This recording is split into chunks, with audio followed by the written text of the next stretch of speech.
السلام علیکم، ہمارا چینل سبسکرائب کریں اور بیل آئیکن پر کلک کریں۔ إن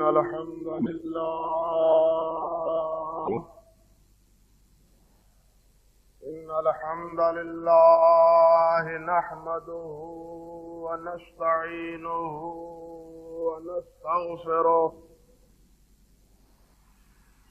ونعوذ بالله من شرور أنفسنا ومن سيئات أعمالنا،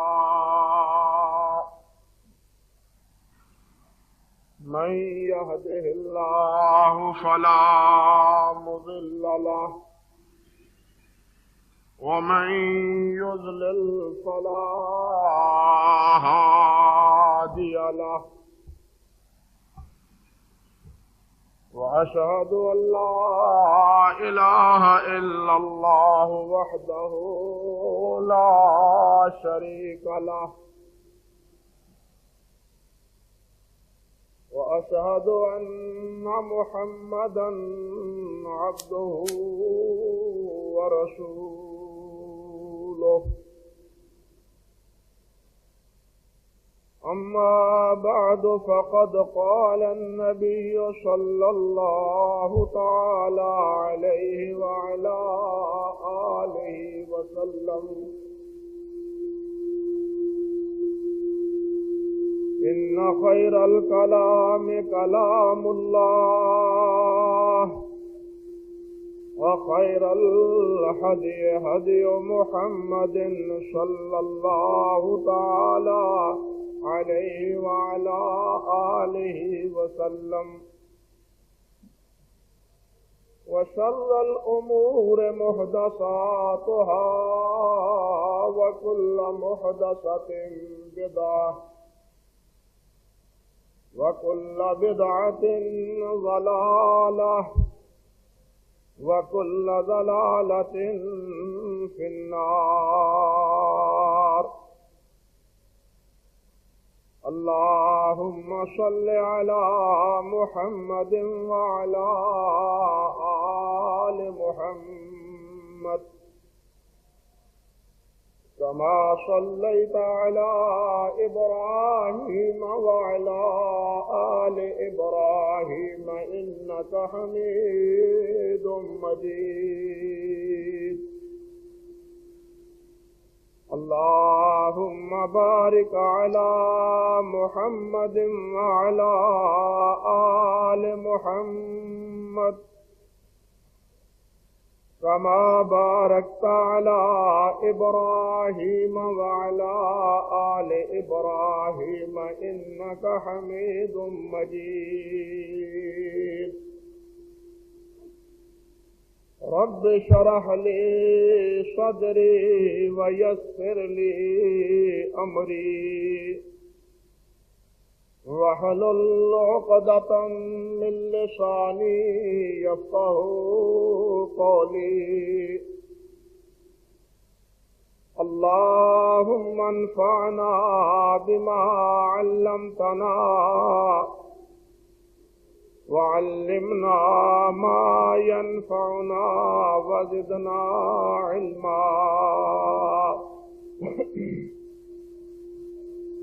اللهم إنا نعوذ بك من علم لا ينفع ومن قلب لا يخشع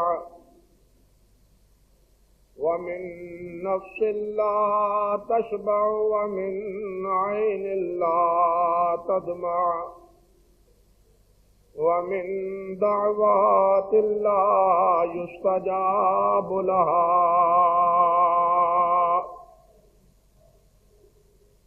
أعوذ بالله السميع العليم من الشيطان الرجيم من همزه ونفخه ونفثه۔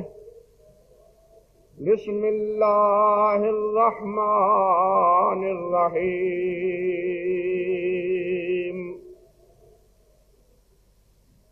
إن الذين يكفرون بالله ورسله ويريدون أن يفرقوا بين الله ورسله وَيَقُولُونَ نُؤْمِنُ بِبَعْضٍ وَنَكْفُرُ بِبَعْضٍ وَيُرِيدُونَ أَن يَتَّخِذُوا بَيْنَ ذَلِكَ سَبِيلًا أُولَئِكَ هُمُ الْكَافِرُونَ حَقًّا وَأَعْتَدْنَا لِلْكَافِرِينَ عَذَابًا مُهِينًا والذین آمنوا باللہ ورسلہ ولم یفرقوا بین احد منہم اولئک سوف یؤتیہم اجورہم وکان اللہ غفورا رحیما سبحان ربک رب العزت عما یصفون وسلام علی المرسلین والحمد للہ رب العالمین۔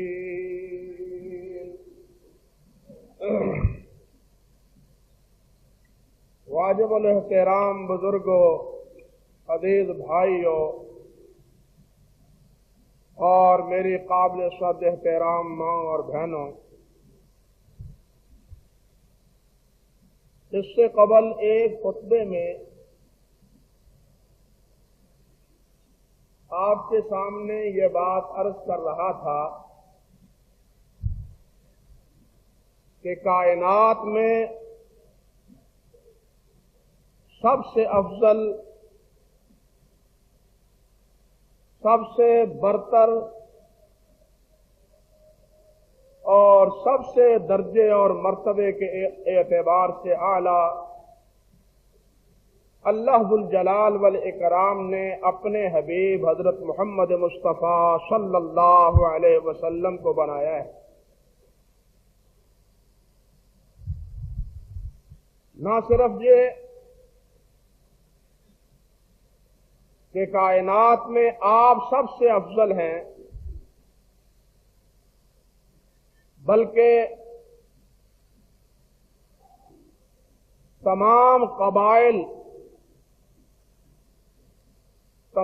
قبائل اور برادریوں میں سب سے افضل ترین برادری اور قبیلہ بھی آپ ہی کا ہے۔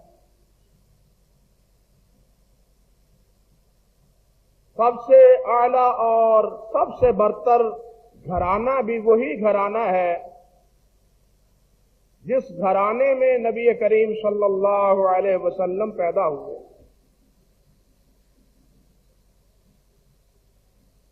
اور جس جگہ آپ نے سکونت اختیار کی، وہ مکہ مکرمہ ہو یا مدینہ طیبہ ہو، وہ بھی کائنات کے تمام مقامات میں سے سب سے افضل اور سب سے بہتر ہے۔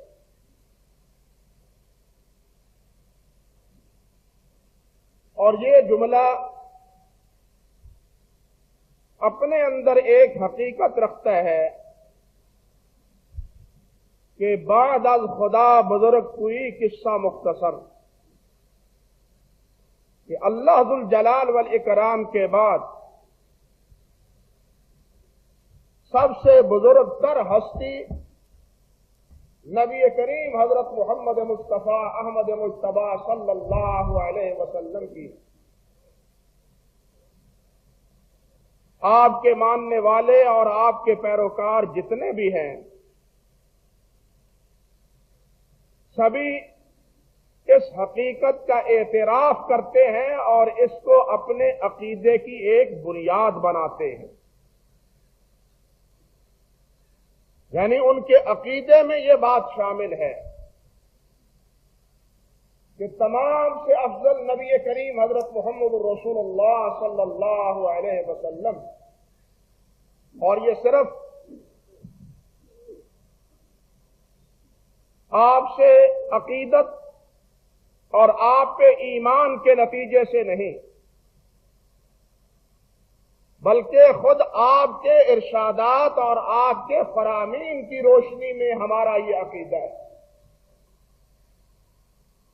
کہ آپ نے یہ بات ارشاد فرمائی کہ آنا سید ولد آدم ولا فخر کہ اولاد آدم کا سردار اللہ نے مجھ کو بنایا ہے. آدم علیہ السلام کی پوری اولاد میں سیادت اور قیادت یہ اللہ ذو الجلال والاکرام نے آپ کے حصے میں رکھی ہے. مگر امت سے ہٹ کے قادیانی کذاب ایک ایسا انسان ہے جو نبی کریم صلی اللہ علیہ وسلم کے بارے میں یہاں تک ہرزہ سرائی کرتا ہے کہ میں محمد سے بھی اعلیٰ اور افضل ہوں. معاذ اللہ ثم استغفر اللہ. جس طرح کہ آپ پہلے خطبے میں سن چکے ہیں کہ اس کی موجودگی میں اس کی مدح سرائی کرنے والا قاضی ظہور احمد اکمل اس نے اس کا قصیدہ لکھا اور غلام احمد کی صدارت میں اس قصیدے کو پڑھا اور غلام احمد قادیانی اس قصیدے کو فریم کروا کے بڑے اہتمام سے اپنے گھر لے گیا. اس قصیدے کا ایک جملہ یہ ہے کہ محمد پھر اتر آئے ہیں ہم میں اور آگے سے بڑھ کے ہیں اپنی شان میں. معاذ اللہ ثم استغفر اللہ. کہ نبی کریم صلی اللہ علیہ وسلم کے بارے میں وہ اپنے تصور سے کہتا ہے اس کی مدح سرائی کرنے والا کہ نبی علیہ السلام دوبارہ ہمارے اندر آ گئے ہیں, محمد پھر اتر آئے ہیں ہم میں اور آگے سے بڑھ کے ہیں اپنی شان میں, اور اب ان کی شان ان کا درجہ پہلے سے بھی زیادہ بلند اور پہلے سے بھی زیادہ برتر ہے. آپ یہ بات جانتے ہیں کہ مسلمان عقیدت اور پیار اور محبت میں نبی کریم صلی اللہ علیہ وسلم کو محمد مدنی کہتے ہیں صلی اللہ علیہ وسلم. مدینہ طیبہ کے رہنے والے حضرت محمد رسول اللہ صلی اللہ علیہ وسلم, وہی دفن ہونے والے, وہی رہنے والے, ہجرت کے بعد مسلمانوں کی اسی ادا کے پرتوں میں اس کا یہی مدح سرا ظہور احمد کہتا ہے. محمد وہ کہتے ہیں اے میرے پیارے میری جان رسول قدنی, یعنی رسول مدنی کے برعکس رسول قدنی قادیانی کی نسبت سے, اے میرے پیارے میری جان رسول قدنی, تیرے صدقے تیرے قرباں رسول قدنی, انت منی و انا منہ, انت منی و انا من کا, خدا فرمائے میں بتاؤں کیا تیری شان رسول قدنی, عرش اعظم پر تیری حمد خدا کرتا ہے, ہم ہے ناچیز سے انسان رسول قدنی. معاذ اللہ ثم استغفر اللہ. یہ بات نبی علیہ السلام کے بارے میں قرآن پاک نے بتلائی کہ ان اللہ و ملائکتہ یصلون علی النبی, ان اللہ و ملائکتہ یصلون علی النبی, کہ عرش پہ اللہ سبحانہ و تعالی بھی اپنے حبیب کی ثناخوانی کرتے ہیں, تعریف کرتے ہیں, آپ پہ درود بھیجتے ہیں. کیا معنی؟ آپ پہ رحمتیں نازل کرتے ہیں, آپ کی تعریف کرتے ہیں. اور یہ کیا کہتا ہے کہ عرش اعظم پہ تیری حمد خدا کرتا ہے. معاذ اللہ, ہم ہیں ناچیز سے انسان رسول قدنی. پھر یہ بھی کہتا ہے کہ انت منی و انا من کا, خدا فرمائے کہ اللہ ذو الجلال نے آپ کے بارے میں اے غلام احمد قادیانی کہا ہے کہ آپ مجھ سے ہیں، میں تجھ سے ہوں، انا للہ و انا الیہ راجعون، انا منی انت منی و انا منکا۔ خدا فرمائے میں بتاؤں کیا تیری شان رسول قدنی، اعوذ باللہ من الشیطان الرجیم۔ یعنی جس طرح مسلمان نبی کریم صلی اللہ علیہ وسلم کو رسول مدنی کہتے ہیں، عقیدہ رکھتے ہیں کہ اللہ ذو الجلال عرش پہ آپ کا ذکر کرتے ہیں، عقیدہ رکھتے ہیں کہ اللہ سبحانہ و تعالی نے آپ سے پیار اور محبت کا مظاہرہ کیا ہے، بالکل اسی طرح قادیانی امت کا مداثرہ وہ بھی یہ عقیدہ رکھتا ہے کہ غلام احمد قادیانی کی تعریف عرش پہ اللہ کرتے ہیں، وہ بھی اسی طرح اللہ ذو الجلال ان سے محبت کرتے ہیں جس طرح نبی کریم حضرت محمد رسول اللہ صلی اللہ علیہ وسلم سے محبت کرتے ہیں۔ معاذ اللہ ثم استغفر اللہ۔ اس سے آپ اندازہ کر سکتے ہیں کہ غلام احمد اور اس کی ذریت ان کے نزدیک نبی کریم صلی اللہ علیہ وسلم کے بارے میں کیا احساسات اور کیا خیالات۔ نبی کریم علیہ السلام ہی نہیں بلکہ تمام انبیاء اور بالخصوص حضرت عیسیٰ علیہ السلام، ان کے بارے میں جو غلام احمد نے ہرزہ سرائی کی ہے بنا با خدا، یعنی تمام انبیاء، ہمارا عقیدہ تو یہ ہے قرآن مجید کی روشنی میں کہ تمام انبیاء پہ ایمان لانا ایک مسلمان کے لیے ضروری ہے۔ آمن الرسول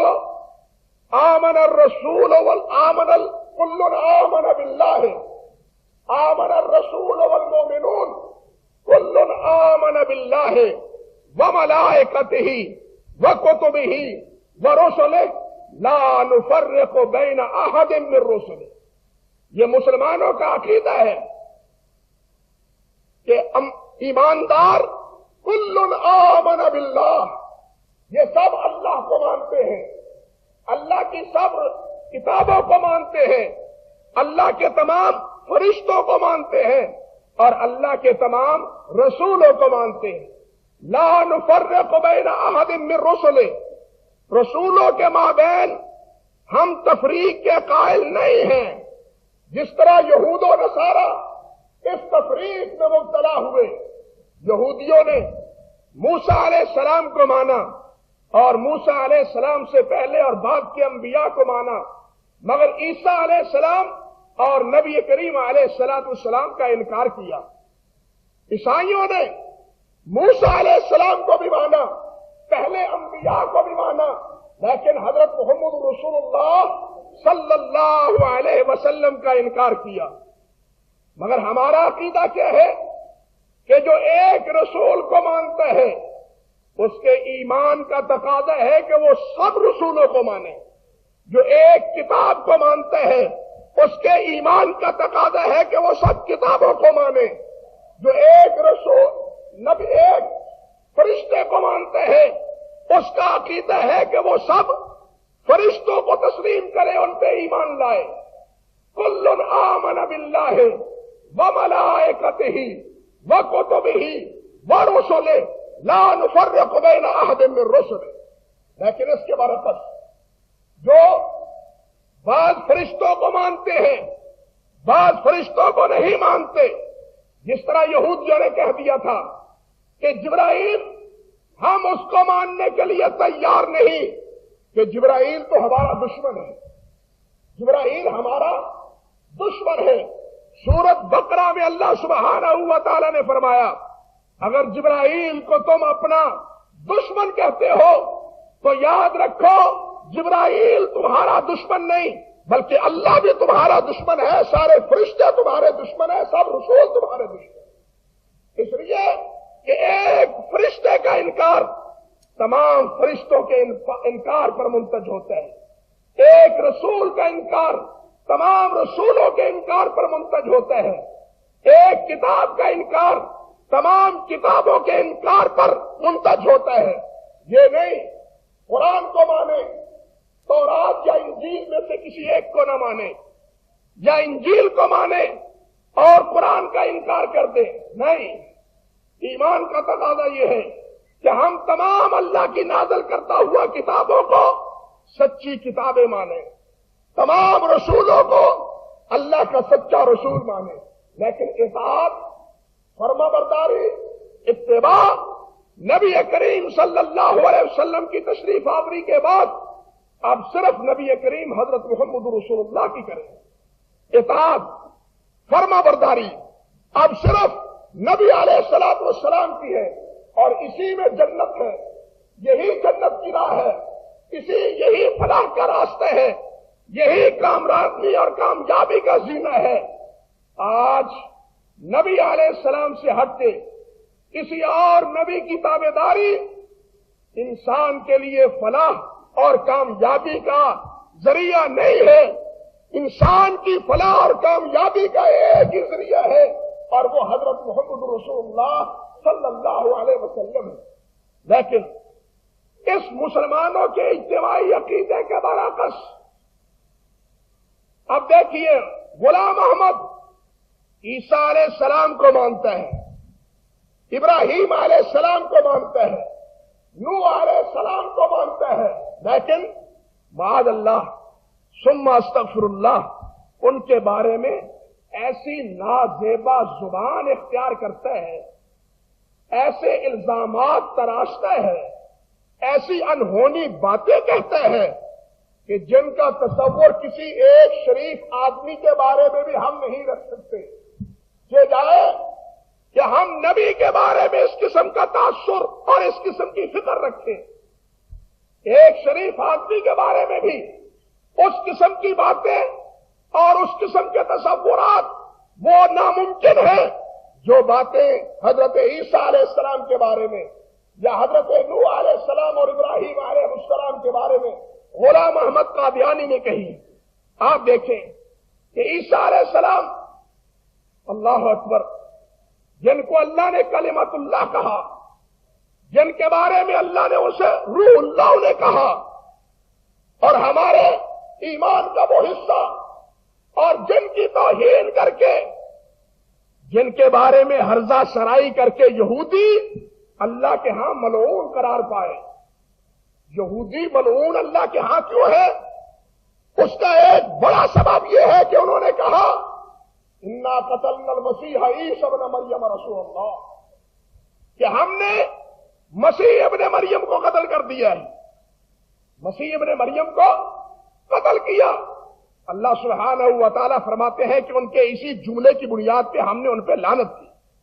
اور لعنتیو، عیسیٰ کو تم نے قتل نہیں کیا علیہ السلام، بلکہ عیسیٰ علیہ السلام کو اللہ ذوالجلال نے اپنے پاس بلایا. عیسیٰ علیہ السلام کی والدہ کے بارے میں انہوں نے الزام تراشی کی. اللہ نے فرمایا کہ مریم صدیقہ وہ سچی ہے، پاک دامن ہے، وہ طاہر اور پاک ہے. اللہ سبحانہ و تعالیٰ نے قرآن مجید میں حضرت مریم کی پاک دامنی کا ذکر کیا. حضرت عیسیٰ علیہ السلام کو ان ظالموں نے معاذ اللہ بلد الزنا قرار دیا، اور قرآن مجید نے عیسیٰ علیہ السلام کا دامن پاک کیا. قرآن نے عیسیٰ علیہ السلام کا دامن پاک کیا. حیرت کی بات یہ ہے اور افسوس کی بات بھی یہ ہے کہ قرآن سے پہلے عیسائی اپنے نبی کے بارے میں دفاعی پوزیشن میں تھے کہ ہم یہودیوں کو کیا جواب دیں. سب سے پہلے منزل من اللہ کتاب جس نے عیسیٰ علیہ السلام کی پاک دامنی کو بیان کیا وہ قرآن ہے، اور حامل قرآن محمد مصطفیٰ ہے صلی اللہ علیہ وسلم. عیسائیت پہ کہنا چاہیے کہ اسلام کا اس اعتبار سے احسان ہے. عیسائیت پہ اس اعتبار سے احسان ہے اسلام کا، نبی کریم صلی اللہ علیہ وسلم کا، قرآن مجید کا، کہ سب سے پہلے مریم صدیقہ اور عیسیٰ علیہ السلام کی پاک دامنی کا اعلان کیا ہے تو قرآن نے کیا ہے، محمد مصطفیٰ نے کیا ہے. لیکن حیرت کی بات یہ ہے اور افسوس کی بات بھی یہ ہے کہ عیسائیوں کی زبان کھلتی ہے تو نبی علیہ السلام کے خلاف اور قرآن کے خلاف، انا للہ و انا الیہ راجعون۔ جو نبی عیسیٰ علیہ السلام کی پاک دامنی بیان کرے، جو قرآن عیسیٰ علیہ السلام کا دفاع کرے، چاہیے تو یہ تھا، تو احسان کا تقاضا تو یہ تھا کہ اس اسلام کو سلام کیا جاتا ہے، اس پاک دامنی بیان کرنے والے کی عزت و عصمت کا اعتراف کیا جاتا، لیکن ہوتا اس کے بالکل برعکس۔ اعتراض ہے تو نبی علیہ السلام پر، اور اعتراض ہے تو قرآن مجید سے، معاذ اللہ ثم استغفر اللہ۔ بلکہ آپ حیران ہوں گے کہ 2000 سالہ گناہ جو یہودیوں نے کیا تھا، 2000 سال گناہ، کیا مطلب؟ یہ دعویٰ کہ عیسیٰ علیہ السلام کو ہم نے قتل کر دیا ہے، سولی پہ چڑھایا ہے، اور عیسیٰ معاذ اللہ ولد الزنا ہے، یہ الزام اور ان کا یہ ظلم اور ان کی یہ تعدی 2000 سال کے بعد اب آ کے اس سے پہلا مرنے والا پوپ عیسائیوں کا، اس نے یہودیوں کے اس گناہ کو معاف کر دیا۔ یہودیوں کے اس گناہ کو وہ اپنے پال نے معاف کر دیا اور یہودیوں کو دعوت دی کہ یہودیوں اٹھو، مل کے مسلمانوں کا مقابلہ کریں۔ معاذ اللہ ثم استغفر اللہ۔ وہ مسلمانوں کے مقابلے میں یہودیوں کے 2000 سالہ گناہ کو معاف کر کے مسلمانوں کے تقابل میں لا رہا ہے، مسلمانوں کے مقابلے میں لا رہا ہے، لیکن مسلمانوں کے مابین بدنصیبی کا دور ہے کہ وہ ٹکڑیوں میں بٹے ہوئے، انہیں ابھی تک یہ ہوش نہیں آیا کہ ہمارا قدر مشترک دشمن کون ہے۔ یہ آپس میں الجھے ہوئے ایک دوسرے کے دست و گریباں ہیں، یہ نہیں سمجھ پا رہے کہ ہمارا دشمن کون ہے۔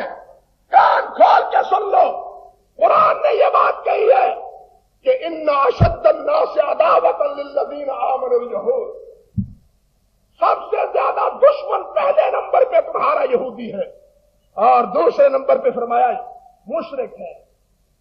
یہ مشرک یہودی بھی، وہ بھی گاؤں کا پرستار، اور آج کے دور کا مشرک اور آج کے دور کا بت پرست، وہ بھی گاؤں کا پرستار، گائے کی پوجا کرنے والا یہ یہودی بھی ہے، اور گائے کی پوجا کرنے والا آج کا ہندو بھی ہے، اور یہ دونوں اتنے مسلمانوں کے لیے بھیانک پروگرام بنا رہے ہیں جن کا ہمیں تصور بھی نہیں۔ یہ تو ایک پلیٹ فارم پہ مسلمانوں کے مقابلے میں جمع، اور ان کے ساتھ عیسائیوں نے بھی اپنا وزن ڈال دیا، یہ کہہ کے کہ تمہارا گناہ ہم معاف کرتے ہیں۔ جو عیسائیوں کے نزدیک تاریخ کا طالب علم جانتے ہیں کہ اسی مسئلے کی بنیاد پہ یہود و نصارہ کے مابین ہزاروں جنگیں ہوئی، ان گنت انسان عیسائیوں کے بھی اور یہودیوں کے بھی مارے گئے، لیکن یہ لڑائی باہم ان دونوں کی آپس میں ختم نہ ہو پائی۔ آج مسلمان کے مقابلے میں یہودی اور عیسائی بھی مسلمان کے مقابلے میں ایک پلیٹ فارم پہ جمع ہو چکے ہیں اپنے مقاصد کے لیے، اپنے اہداف کے لیے۔ خیر، یہ بات تو ایک ضمن تھی، عرض کرنے کا مقصد یہ تھا کہ اسلام کا عیسائیت پہ یہ احسان ہے کہ عیسیٰ علیہ السلام کا دفاع کیا تو اسلام نے، مریم صدیقہ کا دفاع کیا تو اسلام نے، محمد مصطفیٰ نے صلی اللہ علیہ وسلم، اور جو اعتراض کرنے والا تھا قرآن مجید نے کہا وہ ملعون ہے، وہ اللہ کے ہاں ملعون ہے، وہ اللہ کے ہاں مسلمان نہیں بلکہ کیا ہے، کافر ہے، عیسیٰ علیہ السلام کی توہین کرنے والا اور عیسیٰ علیہ السلام کے بارے میں ہرزہ سرائی کرنے والا، یہ قرآن نے کہا۔ لیکن اب حیرت یہ ہے کہ غلام احمد قادیانی وہ اپنے آپ کو عیسیٰ علیہ السلام سے بدتر سمجھتا ہے اور عیسیٰ علیہ السلام کے بارے میں مختلف نازیبا باتیں کہتا ہے. کبھی کہتا ہے، ایک جگہ اس نے یہ کہا کہ ابن مریم کا ذکر چھوڑو، معاذ اللہ، ابن مریم کا ذکر چھوڑو، اس سے بہتر غلام احمد ہے. ابن مریم کا ذکر چھوڑو، اس سے بہتر غلام احمد ہے. بھول جاؤ عیسیٰ علیہ السلام کو، بھول جاؤ. عیسیٰ علیہ السلام سے بہتر کون ہے؟ قادیان کے غلام احمد قادیانی. انا للہ و انا الیہ راجعون. یہی بات بس نہیں، یعنی اسی میں اس نے اکتفا نہیں کی، بلکہ وہ کہتا ہے کہ عیسیٰ علیہ السلام شراب پیا کرتے تھے. کشتی نوح اس کی معروف کتاب ہے، اس میں کہتا ہے کہ عیسیٰ علیہ السلام معاذ اللہ شراب پیا کرتے تھے، شاید کسی بیماری کی وجہ سے یا پرانی عادت کی وجہ سے. یہ شراب پینا شاید ان کی عادت بن چکا تھا یا کسی بیماری کی وجہ سے پیتے تھے. اور یہاں یہ لطیفہ بھی عجیب ہے کہ غلام احمد قادیانی خود شوگر کے مریض میں مبتلا تھا. حکیم نے کہا کہ شوگر سے بچنے کے لیے تم افیون کھایا کرو، شوگر سے بچنے کے لیے تم تھوڑی سی افیون کھایا کرو.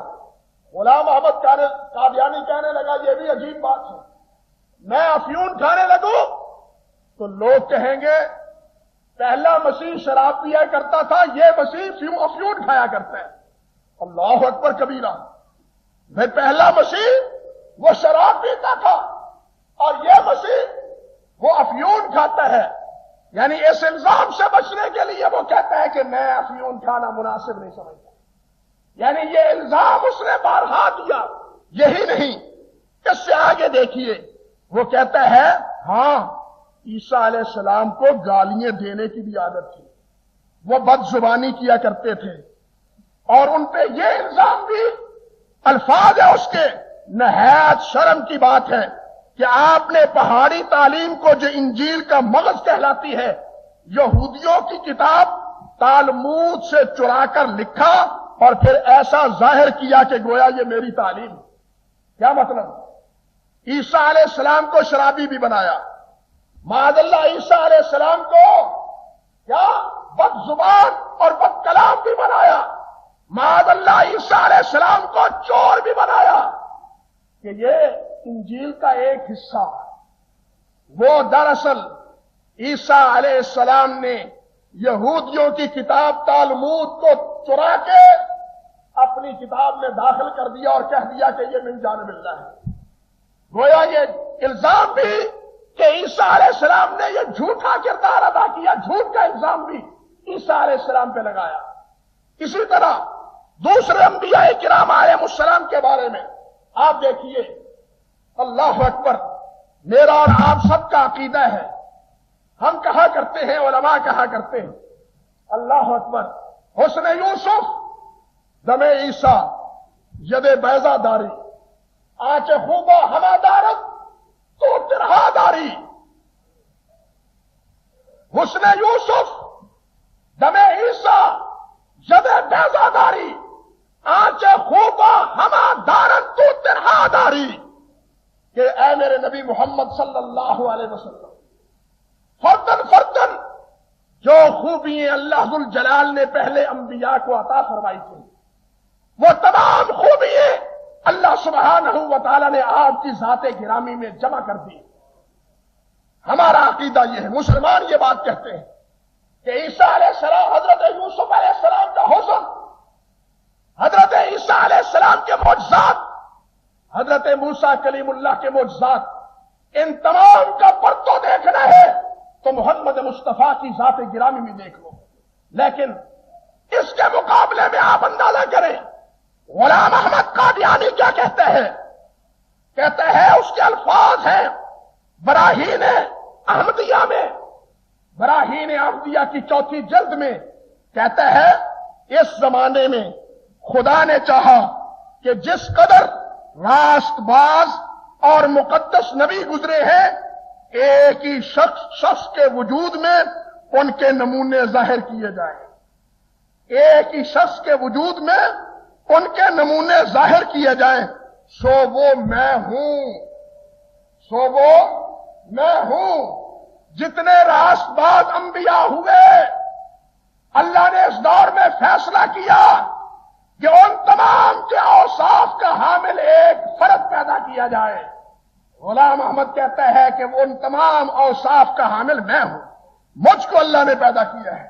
معاذ اللہ ثم استغفر اللہ۔ حضرت ابراہیم علیہ السلام جن کے بارے میں اللہ نے فرمایا واتبع ملت ابراہیم حنیفا، اے میرے نبی محمد صلی اللہ علیہ وسلم ملت ابراہیم کی پیروی کیجیے، جن کے بارے میں اللہ نے فرمایا وَمَن يَرْغَبُ عَن مِّلَّةِ إِبْرَاهِيمَ إِلَّا مَن سَفِهَ نَفْسَهُ، کہ ابراہیم کی ملت سے روگردانی کرنے والا وہ احمق ہے اور پاگل ہے، اس کو دیوانہ سمجھو، عقل مت سمجھو۔ جس ابراہیم کے بارے میں اور ہمارا مکمل درود نہیں ہو پاتا، ہم کہتے ہیں جو نبی نے سکھایا ہے اللہم صلی علی محمد وعلی آل محمد کما صلیت علی ابراہیم وعلی آل ابراہیم انک حمید مجید، وہ ابراہیم جن کے بارے میں اللہ سبحانہ وتعالی نے فرمایا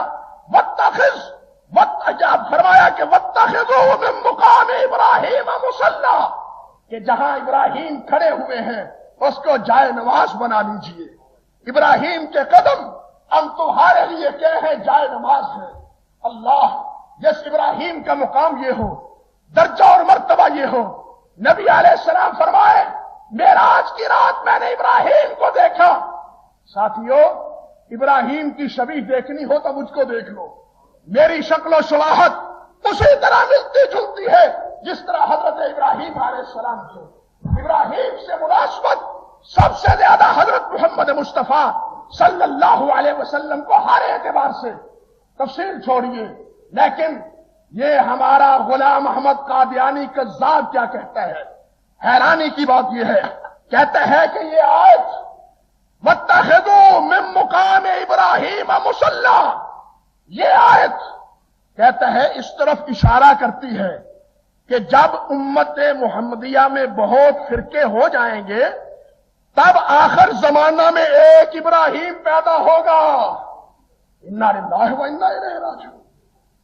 جب امت میں بہت سے فرقے ہوں گے اس وقت امت میں ایک ابراہیم پیدا ہوگا، اور ان سب فرقوں میں وہ فرقہ نجات پائے گا جو اس ابراہیم کی پیروی کرے گا، جو اس ابراہیم کی پیروی کرے گا۔ انا للہ و انا الیہ راجعون۔ آپ اندازہ کریں کہ ابراہیم علیہ السلام، عیسیٰ علیہ السلام ہوں، حضرت محمد مصطفیٰ ہوں صلی اللہ علیہ وسلم، تمام انبیاء کے حوالے سے یہ بدنصیب اور اس کے ماننے والے بدنصیب ان کے بارے میں کیا عقیدہ رکھتے ہیں۔ غلام احمد خود کہتا ہے، وہ آپ اپنے بارے میں کہتا ہے میں کبھی آدم کبھی موسیٰ کبھی یعقوب ہوں، نیز ابراہیم ہوں، نسلیں ہیں میری بے شمار۔ انا للہ و انا، گویا کیا مطلب، ایک دور میں میں آدم تھا، ایک دور میں نوح تھا، ایک دور میں ابراہیم تھا، جتنے بھی انبیاء ہیں ان کے دور میں کو سمجھیے کہ میں غلام احمد تھا۔ انا للہ و انا الیہ راجعون۔ اس قسم کی ہرزہ سرائی یہ کسی مسلمان سے تو اس کی توقع نہیں۔ آخر تمام امت نے، علماء نے اس کو دائرہ اسلام سے خارج قرار دیا ہے تو اس کے اسباب ہیں، اس کی وجوہ ہے، ایسے نہیں کہہ دیا۔ ہمارا عقیدہ تو یہ ہے کہ ایک نبی کی توہین وہ بھی کفر ہے، نبی علیہ السلام ہی کی نہیں، سابقہ انبیاء میں سے کسی ایک نبی کی توہین وہ بھی کفر ہے، ایک نبی کا انکار وہ بھی کفر ہے، ایک فرشتے کا انکار وہ بھی کفر ہے۔ ایمان یہ ہے سب نبیوں کو مانے، سب کتابوں کو مانے، سب رسولوں کو مانے، اور سب ملائکہ فرشتوں کو مانے، لا نفرق بین احد من الرسل، درمیان میں کسی کے درمیان فرق نہ کریں، جس طرح قرآن نے کہا والذین آمنوا باللہ ورسلہ ولم یفرقوا بین احد منہم، کہ جو انبیاء پہ، اللہ پہ، اللہ کے رسولوں پہ ایمان لاتے ہیں، اور فرمایا وَلَمْ يُفَرِّقُوا بَيْنَ أَحَدٍ مِّنْهُمْ، ان میں سے کسی نبی کے مابین تفریق نہیں کرتے کہ اس کو ماننا، اس کو نہ ماننا، اس کو میں مانتا ہوں، اس کو نہیں مانتا، بلکہ وہ سب کو مانتے ہیں۔ فرمایا اولئک سوف یؤتیہم اجورہم وکان اللہ غفورا رحیما، اللہ ذوالجلال ان کو اس عقیدے کا اجر عطا فرمائے گا، اور اللہ بڑا بخشنے والا اور مہربان ہے۔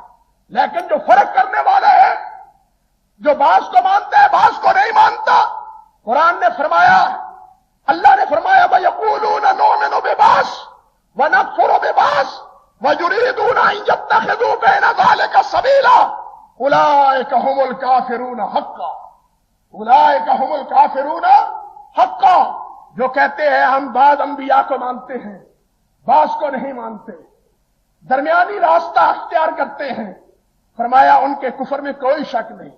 ایمان یہ ہے کہ سب کو مانا جائے، یہ ایمان کے منافی ہے کہ کچھ کو مانا جائے اور کچھ کا انکار کر دیا جائے، ایک کی توحید کی جائے باقی کی مان لیا جائے۔ حضرت عیسیٰ علیہ السلام کی توحید، ان کے بارے میں شرابی ہونے کا اعلان، ان کے بارے میں جھوٹا، اور ان کے بارے میں جناب ان کی والدہ، اعوذ باللہ کشتی نوح میں لکھتا ہے کہ عیسیٰ علیہ السلام کی 2 نانییں اور 2 دادییں معاذ اللہ وہ بھی کشفی تھی۔ انا للہ و انا الیہ راجعون، زبان زیبا نہیں دیتی کہ یہ بات حقائق نہیں کی جائے، یعنی عیسیٰ علیہ السلام کے بارے میں یہی بات یہودی کہے تو وہ ملعون قرار پائیں، اور یہی بات غلام احمد کہے اور اس کے ماننے والے اس کو نبی مان لے، بتلائیے ان کی عقل کا دیوالیہ نہیں نکلا تو اور کیا ہے؟